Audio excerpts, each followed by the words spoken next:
I got about 3 minutes with you guys, and so I'm honored to be here. But I want to share with you something that I actually learned about 8 years ago from my daughter.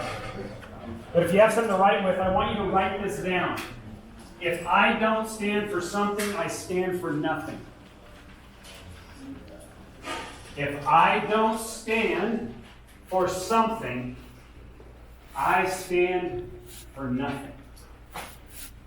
Jordan was just talking about your platforms. And so my encouragement to you guys, as you guys start to develop your platforms, your character, that you start to think about and answer the question for yourself, what am I going to stand for? Because if you don't stand for something, you really stand for nothing. Now what I love about this is this word I, because it's your choice. Everybody in this room has a choice to stand for something. Not stand for what your coach wants you to stand for, not stand for what your parents tell you to stand for, but what is it in your soul that drives you, that you feel that you can make a difference in life, in your life, for others. So if I don't stand for something, so you got to make a choice. What is it going to be? Jordan even just said just a second ago, who's the kid in your school that needs a friend? It's a great place to start. Now, when you decide what you're going to stand for, what does it do for you? One, it gives you drive. When you know what you're going to stand for, it will drive you. It'll also give you direction. It'll help you make decisions in life. Because you'll know what I'm going to stand for and what I'm not going to stand for. Because a lot of people are going to be coming at you wanting you to stand for something. There's a guy who used to, famous singer, a guy named Michael Jackson. Some of you might have heard of him. He used to sing this song called Man in the Mirror. You guys got to look yourselves in the mirror every day. And at some point in time in your life, you've got to know, what do I stand for? When my daughter was diagnosed with cancer on March 3rd, 2011, she was 11 years old. And my wife and I were told that we had 12 to 18 months with our daughter.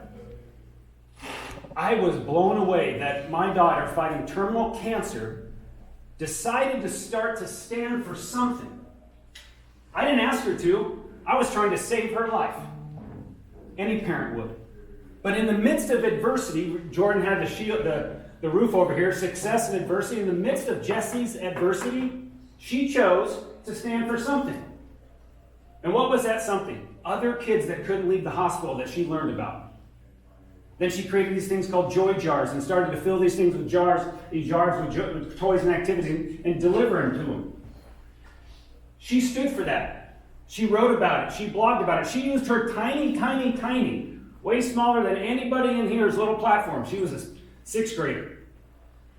But she decided to stand for something in the midst of losing her own life. You guys are still breathing. You still have a purpose for living today and tomorrow. And until you take your last breath, you need to stand for something. And I don't care if you stand for childhood cancer and want to help us encourage kids fighting cancer never ever give up around the world. Great. But if not, stand for something with your life. Choose to do something.